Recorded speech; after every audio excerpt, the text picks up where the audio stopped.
Et le découragement, c'est l'une des armes efficaces de Satan. Quand il essaye toutes les armes et qu'il n'arrive pas, les dernières armes que le diable essaie d'utiliser pour attaquer les enfants de Dieu, souvent c'est le découragement.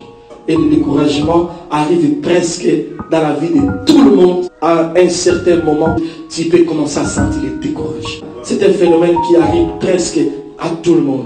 Il n'y a pas quelqu'un où un jour il n'a pas senti le découragement. Quand le diable libère le découragement, il ne le libère pas du coup comme ça.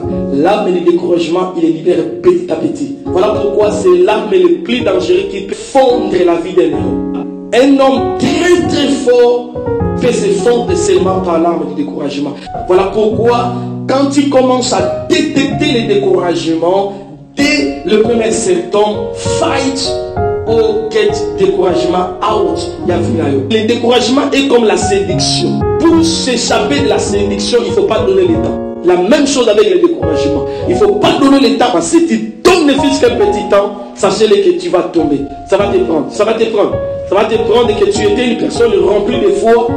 Tu te retrouves, tu n'as plus de foi. Tu as perdu toute la foi. Et l'une des choses, il y a au fight du découragement. La clé, c'est la prière. La prière. Et la deuxième chose, c'est la parole. Il faut parler contre le découragement. Parce que le découragement, il ne vient pas comme ça physiquement. Le découragement attaque nos pensées. Quand le découragement vient, ça attaque les pensées.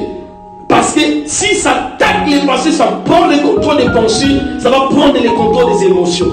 Si ça prend le contrôle des émotions, ça va prendre le contrôle de ton homme tout entier, corps, âme, esprit. Et quand ça va prendre le contrôle de tout, ça va prendre le contrôle de la foi et ça va commencer à bouffer la foi. Ça bouffe la foi, ça neutralise la foi complètement. Et quand la foi est neutralisée, tu deviens vide comme une personne qui vit mais qui n'a plus de système immunitaire, qui a perdu les anticorps. Et quand quelqu'un perd les anticorps, même un petit fièvre, il peut le tuer. Parce qu'il n'a plus de système de résistance. Maintenant, le découragement, c'est l'organe central. Il y a spiritualité, non, c'est les pensées. Tout, c'est les pensées. Tout, ça se forme dans les pensées.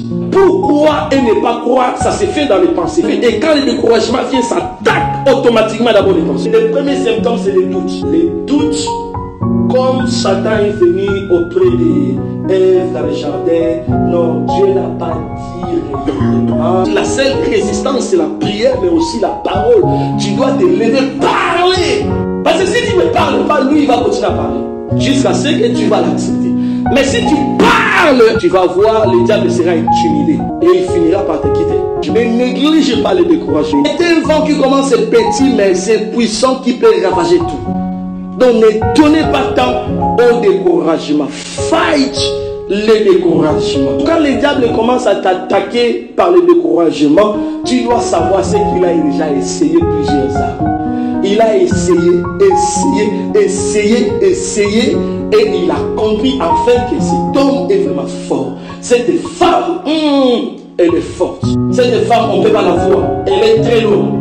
Et elle sait maintenant que, ok, quand on ne peut pas la voir, essayons de le décourager. En attaquant tes pensées, peu importe les circonstances, le Seigneur a déjà dit, je ne t'abandonnerai pas. Il sera toujours là. Même quand tu pleures, il pleure avec toi. Quand tu souris, il sourit avec toi. Quand tu souffres, il souffre avec toi. Soyons comme l'apôtre Paul qui se vantait même de ses souffrances par les